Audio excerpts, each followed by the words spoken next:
사실 우리 모두가 당혹스러운 신자의 삶을 살아가고 있습니다. 또한 우리는 이 세상 속에서 당혹스러운 교회의 형편을 보고 있습니다. 우리가 다 알다시피 우리는 우리 자신에게서 그걸 볼 때가 있는데요. 그리고 주변에 있는 그리스도인들에게 볼 때가 있는데, 손해 볼 줄 모르는 그리스도인, 예수를 믿고 따르는데 전혀 십자가를 질 줄을 모르는 그리스도인, 그런 그리스도인들을 만날 때 우리 스스로가 당혹스럽습니다. 사실 크게 당혹스럽지 않은 것은 내가 그러하기 때문에 사실은 그렇게 크게 당혹스럽지 않지만, 불신자들이 도리어 당혹스러워하죠. 자기 부인이 없는 이기적인 유전자들. 그래서 쉽게 말하면 주위에서 그리스도인들을 보고 얌체라고 말합니다. 되게 이렇게 미꾸라지처럼 잘 빠져나가는 듯한, 그러면서 어떤 모임에 빠지면서 어떤 실속은 다 챙기는, 그러면서 전도를 하는 그런 모습들이 얄밉게 보이는 것이죠. 또 한 가지 우리 모두를 당혹스럽게 하는 것은 십자가를 지지 않는 교회입니다. 그래서 세상 사람들이 교회를 뭐라고 말하냐면 되게 힘을 가진 패거리라고 말합니다. 십자가가 없는 교회, 그래서 교회의 집단으로서 모든 자신의 권리를 주장하는 것을 세상은 패거리라고 부릅니다. 교회라고 부르지 않지요. 그래서 우리는 교회를 그렇게 비난하는 것을 많이 들어왔습니다. 그래서 어쩌면 말만 잘하는 신자들과 교회, 우리 모두가 안타까워하는 모습이고, 또 스스로도 그런 자신 때문에 속상하기도 하고, 때론 배우자가 말만 잘하는 그리스도인이어서 매우 짜증을 내기도 합니다. 그렇죠. 최근에 제가 좀 사랑의 교회 이야기를 해서 너무나 죄송합니다. 이제 어쩌면 우리 모두에게 사랑의 교회 이야기를 하는 것이 예전에는 우리에게 너무나 큰 자랑이었던 교회였는데, 이제 우리 모두에게는 되게 아픔인 교회가 된 것 같습니다. 최근에 15억짜리 재판, 사랑의 교회에서 MBC를 대하여 명예훼손으로 소송하는 15억짜리 손해배상에 대한 그런 재판이 있었는데, 그 재판에서 했던 판사의 이야기를 잠깐 읽어드리겠습니다.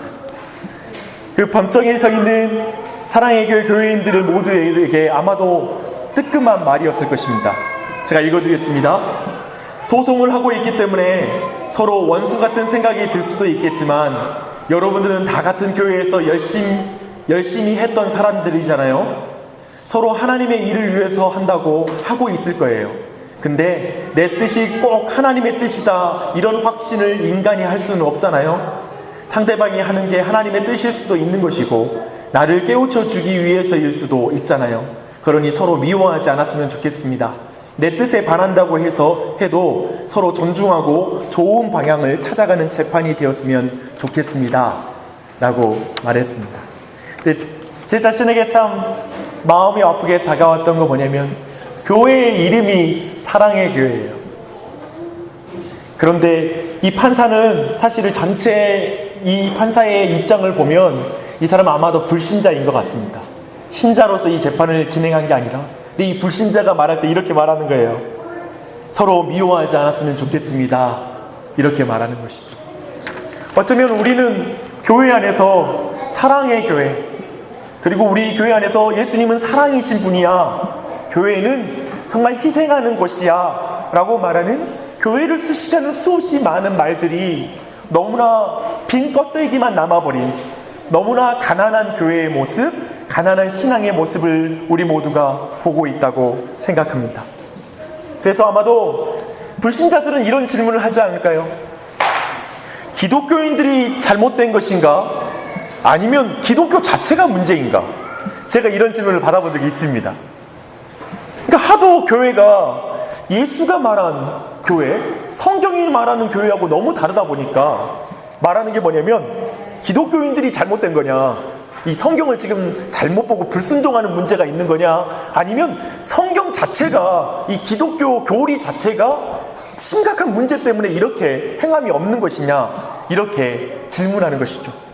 또한 신자들 안에, 이 자리에 있는 우리 그리스도인들에게 입장에서 이 모든 상황, 즉 고백은 있지만 그것을 행할 실력이 없는 우리의 형편을 보면서 아마 이런 질문을 하게 될 것입니다. 참된 신앙은 무엇인가? 야, 내가 믿는다고 했는데 그렇다면 진짜 신앙은 뭐야? 고백과 실력의 관계는 뭐지? 고백은 하지만 왜 이렇게 실력이 없는 거지? 나는 진짜 바르게 믿고 있는 것일까? 내가 믿음을 바르게 믿지 않기 때문에 이렇게 사는 게 아닐까? 왜 믿는다면서 왜 이렇게 나는 무능력하지? 라는 질문이 모든 그리스도인들이 하는 질문입니다. 오늘은 이 질문을 오늘 본문 안에서 우리 함께 살펴보고자 합니다. 오늘 성경의 내용은 기독교 어쩌면 성경 전체 내용 가운데 우리 모두를 당혹스럽게 하는 사건입니다. 마치 다윗이 그 위대한 다윗이 자신의 충직한 신하 우리아의 아내를 탐하고 임신시키고 그리고 그 남편을 실제로 죽였던 그 모습이 우리에게 당혹스러운 것처럼 오늘 본문도 우리 모두를 당혹스럽게 당황하게 만드는 그런 본문입니다. 오늘 본문은 베드로가 예수님의 사역의 분기점을 만드는 그런 위대한 고백을 합니다. 이 고백을 하고 나서 예수님의 사역이 바뀌죠. 그 뒤에 보면 예수님이 이제 이 다음 단계의 말씀과 사역을 진행할 정도로 분기점이 된 놀라운 고백입니다. 근데 그 고백을 하고 나서 바로 그가 이런 책망을 받습니다. 사탄아, 내 뒤로 물러가라 라는 책망. 방금 전에 하나님으로부터서만 올 수 있는 위대한 고백을 했던 베드로가 순식간에 사탄아, 내 뒤로 물러가라는 책망을 받는 사건입니다. 우리 모두에게 당혹스러운 사건이죠. 근데 사실 여기서 우리 모두가 갖고 있는 질문이 뭐냐면 베드로의 고백이 진정한 신앙 고백이었는가에 대한 질문이 생길 수밖에 없어요. 그렇지 않습니까? 아니, 방금 전에 진짜 하나님으로부터 오는 고백을 했으면 어떻게 이렇게 사람이 이렇게 될 수 있지? 라는 질문, 어쩌면 우리의 삶과 한번 묶어서 생각한다면 이런 질문이 자연스럽게 따라올 것입니다. 그런데 한번 성경 말씀에서 보시자고요. 사실 오늘 말씀은 그 배경에서 이 고백을 이해할 때 아주 정확하게 이해할 수가 있습니다. 오늘 말씀의 배경은 바리새인과 사두개인이 증오하는 고백이었다는 거예요. 오늘 이 고백, 주는 그리스도시요 살아계신 하나님의 아들이십니다 라고 말했던 이 고백은 바리새인과 사두개인들이 너무나 증오했고 나중에 예수 그리스도를 십자가에 못 박았던 그 죄의 몫이었습니다. 신성모독적인 발언이었고 고백이었죠. 그들은 도저히 할 수 없는 고백이었어요. 그래서 오늘 본문 앞쪽이 어떻게 끝나는지 한번 보십시오. 16장 12절 말씀 보면 그제서야 제자들이 떡의 누룩이 아니요 바리새인과 사두개인들의 교훈을 삼가라고 말씀하신 줄을 깨달으니라. 방금 전에 이 고백은 그 당시에 유대인들이 예수 그리스도를 어떻게 인식했고 바리새인과 사두개인들이 예수님을 어떻게 대적했는지, 심지어 예수님을 귀신이 들려서 귀신을 쫓아낸다고 평가할 정도로 예수님에게 적대적이었던 그 바리새인과 사두개인들의 그 적대적인 분위기 속에서 드려졌던 고백이었다는 거예요. 그래서 그것과 명백하게 대조를 이루는 고백이었습니다. 그런 측면에서 오늘 이 고백의 배경을 이해할 필요가 있고요. 그래서 이 바리새인들과 사두개인들은 왜 이렇게 예수님을 고백하는 것, 예수님을 주요 그리스도로 그리고 하나님의 아들로 고백하는 것을 싫어했을까 생각했을 때 이 사람들은 끊임없이 현실적인 기대를 만족시켜줄 메시아를 기대했다는 것이죠.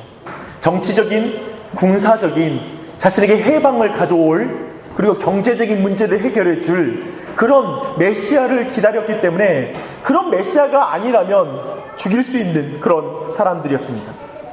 사실은 이 사람들은 죄를 용서하는 예수에 대한 기대감이 별로 없는 거예요. 십자가를 지닌 예수는 필요 없어요. 결국 끊임없이 사람은 자기가 보고 싶은 것만 보잖아요. 그런 거 안에서 여전히 이 바리새인과 사두개인의 자리가 여전히 우리 오늘날 그리스도인들에게 동일하게 있죠. 교회를 다니는 사람, 그리고 오늘 여러분에게 묻습니다.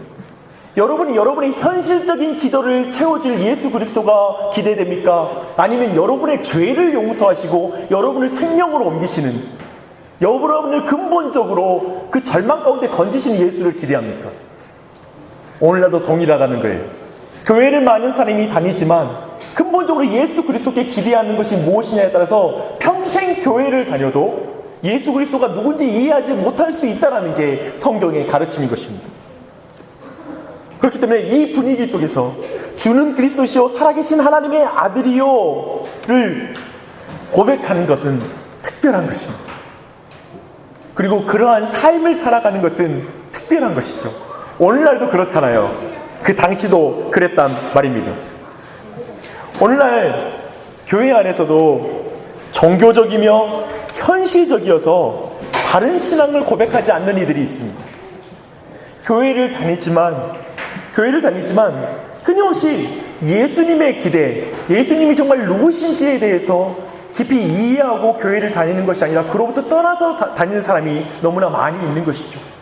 그리고 참되게 예수 그리스도를 신앙을 고백하는 자들을 사실은 찾기가 쉽지 않습니다. 그런 면에서 오늘 이 고백의 위대함을 먼저 우리가 발견해야 할 것입니다. 오늘 고백은 17절이 말하는 것처럼 한번 17절 말씀 다 함께 읽겠습니다. 시작. 예수께서 대답하여 이르시되 바요나 시몬아 내가 복이 있도다. 이를 내게 하게 한 이는 혈육이 아니요 하늘에 계신 내 아버지니라. 네, 오늘 말씀은 도저히 사람의 실력으로 할 수 있는 고백이 아니다. 사람이 다다를 수 있는 고백이 아니다. 사람의 지혜로 능력으로 할 수 있는 고백이 아니다라는 걸 성경이 예수님께서 분명히 밝혀주고 있습니다. 이 고백의 원천은 오직 하나님으로부터 오는 것이다 라고 말하고 있는 것이죠. 그런 부분들을 이해할 때 예수는 나의 창조주요 주는 그리스도시요 살아계신 하나님의 아들이십니다 라는 고백은 예수는 나의 창조주요 구원자요 나의 왕이십니다 라는 고백이죠. 좀 더 다르게 표현하면 예수는 나의 존재의 근원이요 그리고 내 존재를 유지시키시는 분이요 그리고 내 존재의 내용이요 내 인생의 방향이요 목적이요 내 모든 것이 되십니다 라는 신앙 고백이죠. 얼마나 위대한 고백입니까? 오늘날에도 이 고백 근본적으로 예수 그리스도가 내 삶의 모든 것이 되신다라고 고백하고 그분께 자신의 삶을 의탁하는 고백은 쉽지 않습니다. 오직 하나님으로부터 온 그 믿음으로 말미암아 할 수 있는 고백이죠. 믿으십니까? 아멘. 그래서 그 은혜를 여러분 기억하시기 바랍니다. 그런데 이 놀라운 고백을 하는 베드로가 크게 실패를 합니다. 매우 당혹스러운 실패를 우리에게 보여줍니다. 그 배경은 뭐냐면 20절 21절 그 전에 제가 그 베드로의 위대한 고백의 배경도 바리새인과 사두개인들이 할 수 없는 고백이라고 했는데 제자들이 동일해요. 베드로의 당혹스러운 실패에도 뭐가 있냐면 제자들이 싫어하는 예수님의 계획이 있어요. 20절로 21절 말씀 다 함께 읽어보겠습니다.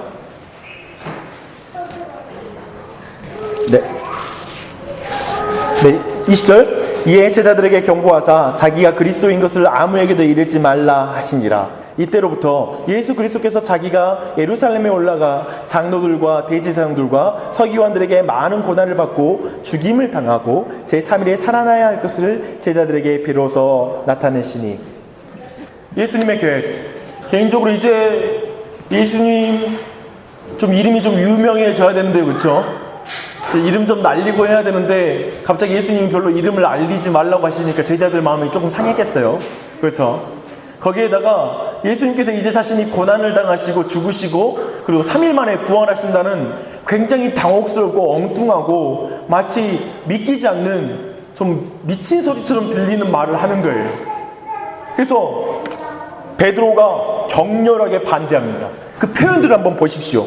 22절입니다. 베드로가 예수를 붙들고 항변하여 이르되 주여 그리 마옵소서 이 일이 결코 주께 미치지 아니하리이다. 붙들고 항변하여 이르되 결코 미치지 않을 것입니다 라고 말합니다. 베드로는 참 고백의 황제입니다. 얼마나 자신감이 넘쳐나는지 모릅니다. 얼마나 순수하고 인간적이잖아요. 그리고 참 그렇기 때문에 매력적이지 않습니까? 이 순간 예수님이 죽으신다고 했는데 네 그래요 그런 것도 이상하잖아요. 근데 베드로로서 제자로서 수제자로서 당연한 반응을 하는 것처럼 보입니다. 매우 인간적으로 옳은 반응이라 생각합니다. 근데 이 베드로를 놓고 예수님께서 좀 오버하십니다. 당혹스러운 반응을 하시는 거죠. 보통 스승 같으면 야야 됐다 그만해라 이렇게 좀 넘어가 주시는 문제인데 이분이 갑자기 이럽니다. 이 사탄아 내 뒤로 물러가라. 너가 하나님의 일을 생각하지 않고 사람의 일을 생각한다. 나를 넘어뜨리는 자다. 라고 베드로를 아주 신랄하게 비난하십니다. 그리고 베드로의 그 충직하고 인간적인 그 노력에 대해서, 그런 말림에 대해서 예수님 매우 당혹스럽게 말씀하십니다. 성경은 말하는 거예요. 이 전체 내용에서 우리가 볼 수 있는 건 뭐냐면, 베드로의 고백이 틀린 게 아니었잖아요. 이 전체 내용을 요약하면 베드로의 고백은 진실하다는 거예요. 그리고 베드로의 고백은 하나님으로부터 오는 고백이었다는 거예요. 그것은 분명해요. 하지만 동시에 그것을 지킬 실력이 베드로에게는 없다라는 거예요. 지금 성경은 의도적으로 바로 전에 위대한 고백을 말하고 뒤에 어쩌면 가장 치욕스러운 실패를 곧바로 연결해서 기록하고 있어요. 이 고백 안에. 그리고 이제 이 뒤로 계속적으로 베드로가 많이 등장합니다. 근데 그 베드로가 등장할 때마다 참 놀라운 고백을 하고 그 뒤에 곧바로 아주 무식한 실패를 하는 것을 성경은 의도적으로 그려주고 있습니다. 우리의 고백과 거기에 실패하는 것, 그것들을 계속해서 반복적으로 등장시키고 있는 것이죠. 그런데 이 고백에 대해서, 그 고백을 지킬 실력이 없는 것, 그것은 사실 베드로의 이야기가 아닙니다. 우리 모두의 이야기이기도 합니다. 제가 어쩌면 우리의 상태, 우리의 어떤 삶의 자리를 한번 쭉 적어봤습니다. 제가 한번 그것을 하나하나 읽어드리겠습니다. 오늘 말씀을 듣고 눈물을 흘리며 진실한 제자의 삶을 다짐했으나 그날 밤에 가족에게 화를 낸다. 복음을 듣고 예수님을 주로 고백했으나 여전히 내가 생각하는 즐거움을 붙잡고 있다. 주님을 위해 살겠다고 고백했으나 내가 듣기 싫은 말씀을 들으면 귀를 닫는다. 눈을 감는다. 예수님의 제자가 되겠다고 말했지만 오늘 말씀을 기뻐하지 않고 기도할 줄 모른다. 그리스도인에 대한 고백과 기준은 줄줄 말할 수 있지만 경건의 연습은 전혀 없다. 이상적인 교회에 대한 통찰력과 분별력은 넘치지만 십자가는 지지 않는다. 봉사와 사역, 기도와 헌금도 많이 하지만 참고 넘어갈 줄 모르고, 짊어지고 이해할 줄 모르고, 용서하고 순종할 줄 모르고, 따라가고 겸손할 줄 모른다. 자기 부인이 없다. 아는 것은 많지만 고백에 머무는 신앙, 관념적인 신앙, 이상적인 신앙. 그러나 현실에서 십자가를 질 실력이 없는 자신을 본다. 결국 우리 모두는 베드로의 실패에서 우리의 실패를 봅니다. 방금 전에 은혜 받았는데, 방금 전에 내가 주님께 고백하고 다짐했는데 곧바로 예배당을 나서면서 실패하는 나를 볼 때가 있는 것이죠. 그 순간에 우리가 언뜻 생각했다는 게 뭐냐면, 방금 전에 내가 받았던 은혜가 거짓인가 봐, 내가 고백했던 고백이 다 허황된 거 아니었나? 라고 생각할 수 있죠. 어쩌면 우리의 삶의 자리 또한 베드로의 자리에 있을 것입니다. 베드로의 고백과 실력의 간격을 우리 모두는 이해합니다. 이해하시죠? 이해하십니까? 우리 모두가 이 베드로, 성경은 놀랍게도 그 내용을 지금 드러내고 있는 거예요. 사실은 오늘날 많은 사람들이 교회 안에서 참 잘난 척하고 삽니다. 그래서 사람들이 고백을 줄줄 외우고, 그리고 자기의 지식을 자랑하고, 교회에서 성경에 대해서 알고 싶어하고 성경에 대해서 내용 모르는 사람이 없어요. 그리고 교회에 와서 좋은 말 하는 사람 많아요. 그래서 사실 교회는 불신자들에게, 그리고 믿음이 없는 자에게 불편한 곳입니다. 왜냐하면 다들 잘난 것처럼 가만히 앉아 있거든요. 근데 속으로는 아니잖아요. 근데 우리 모두가 생각하는 건 도리어 성경의 예수 그리스도와 이 성경 자체는 도리어 그 실패를 의도적으로 그리고 있다라는 거예요. 그걸 분명히 나타내고 있다라는 거예요. 그 사실 앞에 우리 모두가 큰 위로를 받기를 바랍니다. 여러분, 그럼 어떡할까요? 다 고백과 실력의 간격이 있음을 알아요. 그러면 우리 서로 이해할 수 있잖아요. 옆에 사람, 저 사람 실패해도 고백에 대해 실패 좀 이해할 수 있겠잖아요. 그러면 우리 그냥 퍼질까요? 이해하니까 그러면 다 그냥 대강 살자. 못 살아도 그냥 다 이해하고 그냥 그렇게 살자. 이렇게 끝낼까요? 아니요. 이제 고백과 실력의 간격을 채우는 예수님에게 달려갈 차례입니다. 여기에 머물 수는 없지요. 예수님이 베드로와 같은 모든 제자에게 하시는 말씀 24절로 25절 말씀 보십시다. 다 함께 읽겠습니다. 시작. 예수께서 제자들에게 이르시되 누구든지 나를 따라오려거든 자기를 부인하고 자기 십자가를 지고 나를 따를 것입니다. 누구든지 제 목숨을 구하고자 하면 잃을 것이요 누구든지 나를 위하여 제 목숨을 잃으면 찾으리라. 맞아요. 고백과 실력이 없는, 그 고백을 지킬 실력이 없는 베드로, 그 비참한 베드로에게 어쩌면 이 말씀은 어떻게 와닿았을까요? 이제 꺼져가는 심지를 끄시는 예수 그리스도, 상한 갈대를 그냥 꺾어버리시는 예수 그리스도로 보이지 않으십니까? 어쩌면 그런 느낌으로 와닿지 않으세요? 우리 모두 고백은 했지만, 예수 믿는다고 교회는 다니지만 그거 살 실력이 없어서 힘든 사람들 아닙니까? 근데 거기다 대놓고 나를 따르려거든 자기를 부인하고 자기 십자가를 지고 따르라. 그게 바로 제자이다 라고 이렇게 말하는 거예요. 여러분, 이 말을 어떻게 느끼십니까? 어떻게 여러분에게 다가오십니까? 어쩌면 우리 모두가 이렇게 말할 거예요. 우리가 우리 능력으로 우리의 고백과 그리고 그것을 살아내는 실력을 우리의 힘으로 채우려고 한다라면 아마도 우리 모두는 나는 예수님 따를 수 없을 것 같아. 나 지금 제자 아니야.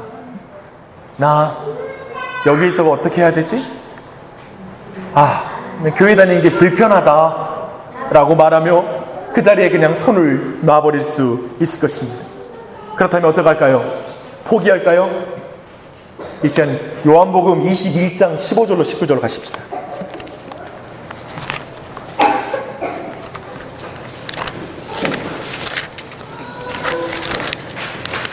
요한복음 21장 15절로 19절. 베드로의 실패를 채우시는 예수님을 만날 차례입니다.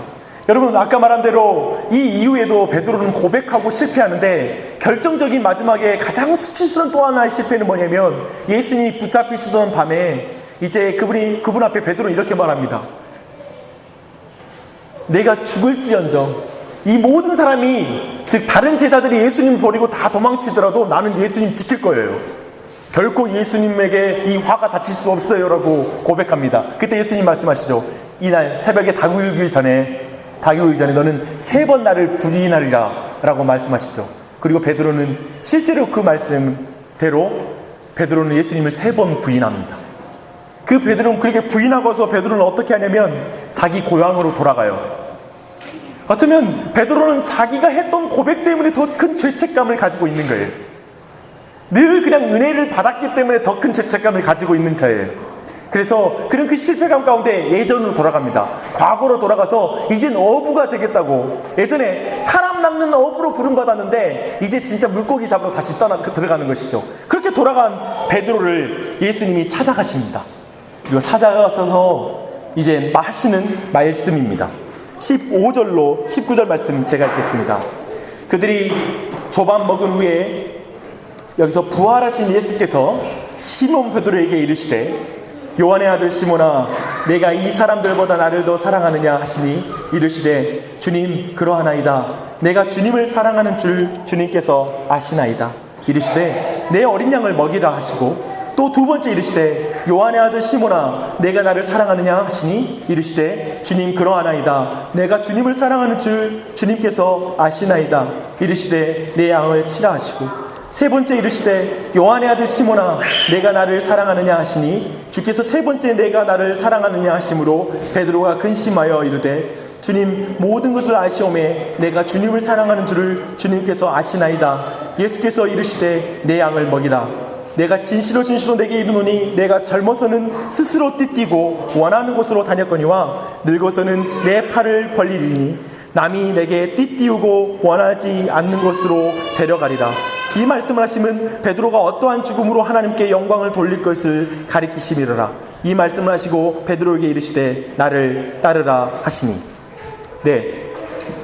오늘 예수님께서는 베드로에게 3번을 반복해서 내가 나를 사랑하느냐라는 질문을 하십니다. 아마도 이 본문의 이 3번의 반복의 물을 우리 모두는 알고 있을 것입니다. 바로 베드로가 예수님을 3번 부인했던 그 모든 걸 연상시키는 사건이죠. 예수님의 질문 앞에 베드로는 마지막 3번째 심히 고민하였다라고 말하고 있습니다. 아마도 그는 지난밤 정말 자신이 예수님을 3번 부인했던 그 밤이 생각났을 것입니다. 그 가운데 근본적으로 고백의 내용이 바뀌었거든요. 예전에는 이렇게 말하거든요. 내가 주님을 지킬 거야 라고 자신의 다짐과 자신의 고백을 강조했던 사람인데 이제 그 고백이 바뀌었어요. 뭐냐면 내가 주님을 사랑하는 줄 주님께서 아십니다 라는 고백으로 근본적으로 그분께 내 고백을 알고 있습니다. 나에게는 고백을 지킬 실력이 없습니다.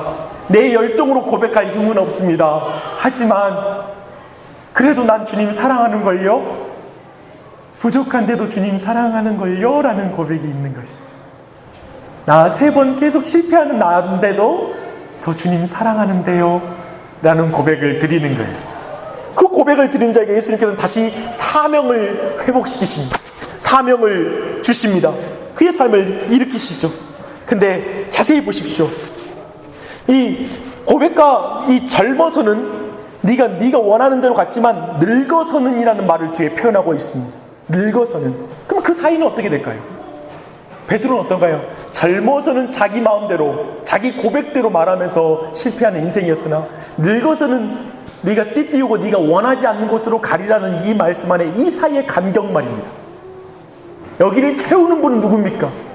즉 우리 모두에게 지금 내가 예수 그리스도를 주로 고백하지만 그걸 살아낼 실력이 없는, 그리고 정말 우리가 성화되었는 게 더디고 예수님을 닮아가는 게 더디고 고백하는데 사는 게 더딘 우리, 늙을 때까지 우리는 어떻게 살아야 합니까? 성경은 말하는 거예요. 그 사이를 채우시는 분이 예수 그리스도인 거예요. 그 사이에 여전히 그를 사랑 가운데 부르시고 여전히 그를 붙잡고 계신 분이 예수 그리스도라고 고백하는 거예요. 근데 오늘 말씀은 재밌어요. 주님의 길은 늙어서도 우리가 원하지 않는 길이라는 거예요. 우리는 늙어서도 그 길, 예수님의 길은 원하지 않는 길일 거예요. 그럼에도 불구하고 우리를 붙잡고 주님께 인도하시는 것입니다. 그리고서 결국 우리의 죽음으로도 하나님께 영광을 돌리도록 인도하십니다. 믿으십니까? 이거 안 믿으면 곤란합니다. 늙어서도 내 죽음을 통해서도 하나님께 영광 돌릴 걸 믿는 거예요. 그리고 예수님 말씀하신 거예요. 나를 따르라. 여기서 뭐라고 할지 말하면 매우 일방적이에요. 자세히 보시면 베드로의 그 미래에 대해서 하나님께서 주권 가운데 붙잡고 계시다는 걸 더욱더 드러내요. 너 실력대로 네 인생이 갈 거다라고 말하는 게 아니라 내가 너의 인생을, 너 늙어서도 네가 가기 싫어하는 길을 나는 가게 할 것이다. 그래서 너의 죽음을 통해서도 난 영광을 받을 거야. 여기에서 베드로의 의견이 없어요. 왜 없을까요? 베드로의 실력대로 놔두면 그 길을 갈 수 없기 때문에 하나님이 붙잡고 가는 길이기 때문에 그렇습니다. 사람들은 그리스도의 주권에 대해서 짜증냅니다. 사람이 할 역할이 없다고요. 근데 성경은 말하는 것입니다. 너에게 할 역할을 주면 너는 실패해서 머물 텐데 어떡하냐?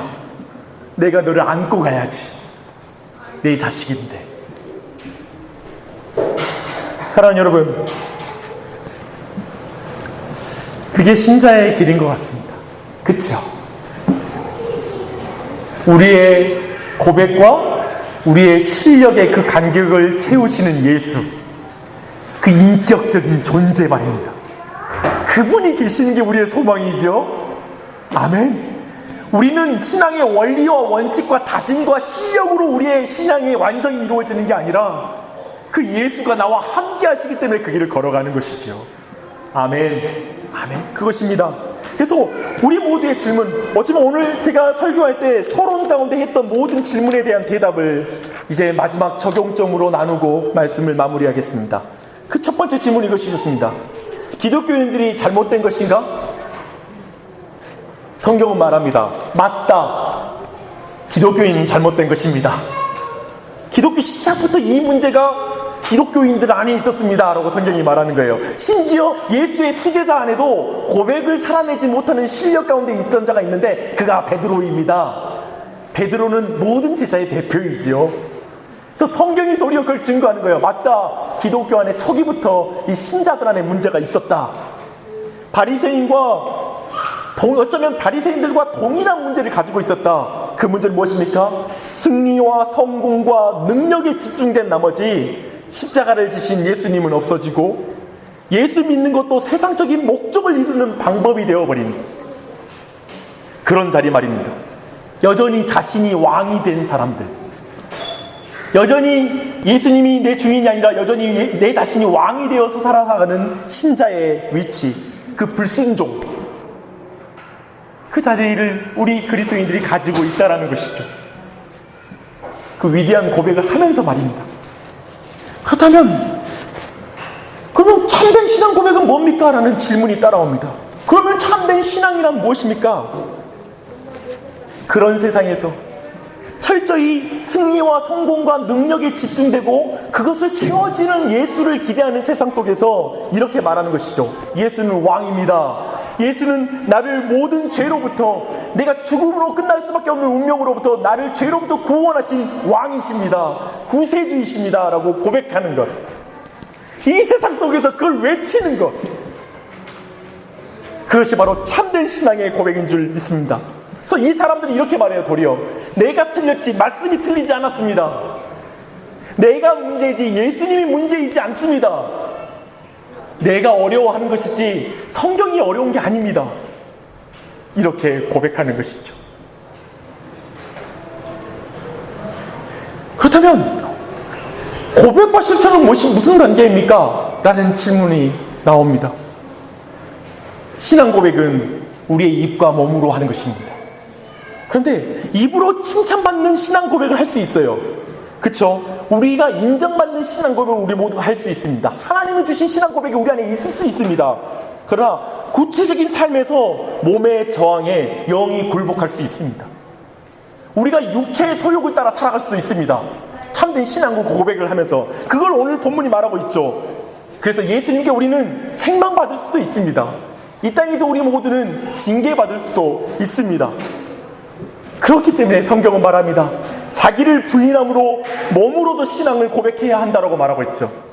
이 땅에서 우리의 삶을 보면 참된 신앙 고백을 가지고 있지만 여전히 우리가 그 몸으로 행하는 것을 행하지 않게 자기를 굴복시키고 자기를 부인하고 예수 그리스도를 왕으로 모시고 살아가고 성경은 말하고 있습니다. 그럼에도 불구하고 우리 모두는 많이 실패할 때가 있죠. 그런 가운데 또 나오는 신자들의 질문은 이것입니다. 나는 진짜 바르게 믿고 있는 것일까? 믿는다면 왜 이렇게 무능력한 것일까? 근데 오늘 말씀 이렇게 말하는 거예요. 한 번 신앙 고백을 바르게 했다고 평생 그 삶이 보장받지 않는다. 신앙 고백을 바르게 한다고 해서 그 삶까지도 하나님이 받으실 만한 것이 되지 않을 수 있다 라고 성경은 말하고 있습니다. 신앙 고백이 실력까지 보장한다는 게 영지주의예요. 여러분 들어보셨을 거예요. 뭔가를 깨달으면 모든 것이 보장된다는 거예요. 알면 지식을 강조하는 것이죠. 아니요, 그렇지 않을 수 있어요. 매일 예수님과 동행하며 그분의 도우심을 붙잡으며 자기 십자가를 지는 능력, 그것을 받아야 합니다. 그래서 신앙생활은 우리가 한번 깨달아서 걷는 게 아니에요. 기독교는 도가 아니에요. 예수 그리스도와 동행해 가는 거예요. 그게 신자의 삶이에요. 그래서 기도하라는 거예요. 그래서 말씀을 보라고 강조하는 거예요. 왜냐하면 제가 본 건 뭐냐면 젊었을 때 멋지게 했던 멋들어지게 했던 고백이 나이 들어서의 신자의 삶을 결정하지 않아요. 신자의 삶은 어제 은혜로 오늘 사는 게 아니라 내일 가운데 하나님과 동행하고 예수 그리스도, 즉 실력과 내 신앙 고백의 간격을 채우는 예수라는 인격적인 존재와 함께 걷는 것이지 개념으로 걷는 게 아니에요. 깨달음으로 걷는 게 아니에요. 어떤 철학으로 걷는 게 아니에요. 내가 가지고 있는 지도로 걷는 게 아니라 존재와 동행함으로 걷는 게 신앙이에요.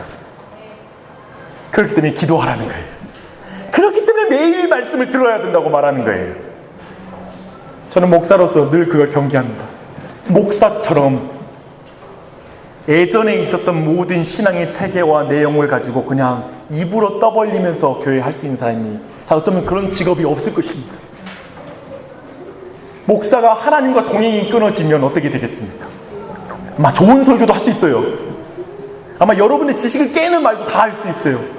그러나 그 영혼은 하나님으로부터 멀어지고 철저히 직업화된 목사가 되게 될 것입니다.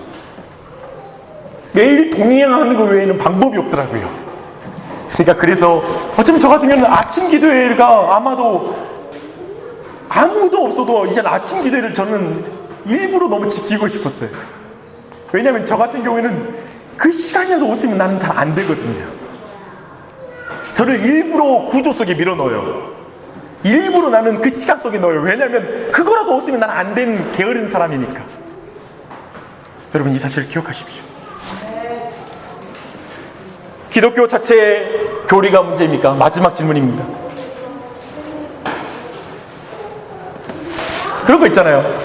오늘 마지막 말씀처럼 예수님께서 여러분을 붙잡고 계시고 여러분의 신앙의 고백을 메우고 계시다는 사실, 그 사실을 하면 그러면 내가 할 일이 없잖아요. 그러면 나도 그냥 대강하고 나태하게 살아가고 주님이 날 붙잡고 계시고 내 운명도 마지막까지 결정되어 있으니까 그냥 멋대로 살아도 구원을 받을 거고, 그냥 아무렇게 살아도 그냥 하나님 앞에 서게 될 텐데 내가 굳이 노력할 필요가 있나요? 그렇게 말하는 것이죠. 근데 이처럼 어리석은 말이 어디 있습니까? 저는 그렇더라고요. 제가 배운 건 뭐냐면, 그리고 신앙 속에서 성경 속에서 발견한 게 뭐냐면, 예수님이 나의 운명을 붙잡고 계시고 나와 함께 하시고 사랑으로 내 인생의 고백과 실력 차이를 채워주시기 때문에 저는 도리어 있잖아요, 실패해도 낭만 가운데 있지 않습니다. 용기가 나더걸요. 나태함에 빠져서 포기가 안 되던데요. 내 실력이 있으면 포기가 될 것 같은데 예수님이 또 붙잡아 주시고 또 붙잡아 주시니까 내한테 또 도전하게 되던데요. 얼굴이 밝아지더라고요. 당당해지던데요. 용기가 생기던데요. 또 노력할 마음이 생기던데요. 나로 하여금 더 큰 열심을 갖게 하던데요. 나를 더 밝게 만들어 주더라고요. 내 자신을 자책하는 신앙에 머물지 않게 하더라고요. 왜냐하면 그분이 나와 함께 하시니까, 그리고 그분이 내 운명의 결국을 가지고 계시니까 또 하게 되더라고요. 여러분 모두가 바르게 기독교를 이해하고 성경을 이해하며 나아갔으면 좋겠습니다. 사랑하는 마지막에 있는 내용들을 같이 읽음으로 우리 모두가 마무리했으면 좋겠습니다. 어쩌면 오늘 모든 내용들을 요약하는 말이기도 할 것입니다. 함께 읽습니다.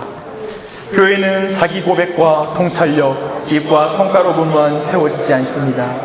교회는 묵묵히 자기를 부인하고 자기 십자가를 지는 사람을 통해 예수님이 세우십니다. 주님을 향한 거창한 계획을 내려놓으시고 옆에 있는 가족과 교회, 이웃을 사랑하십시오. 명백한 하나님의 뜻을 일상에서 성실하게 살아가십시오. 자신의 무력함을 핑계하지 마십시오. 포기하지 마십시오. 주눅들지 마십시오.